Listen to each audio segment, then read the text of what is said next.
يا رسول الله يا شيخ المدينة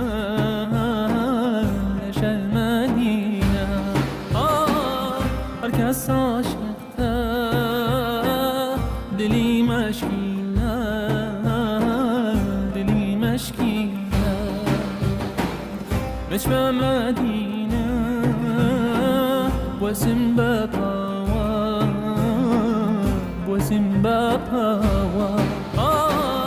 أرزاقا بدست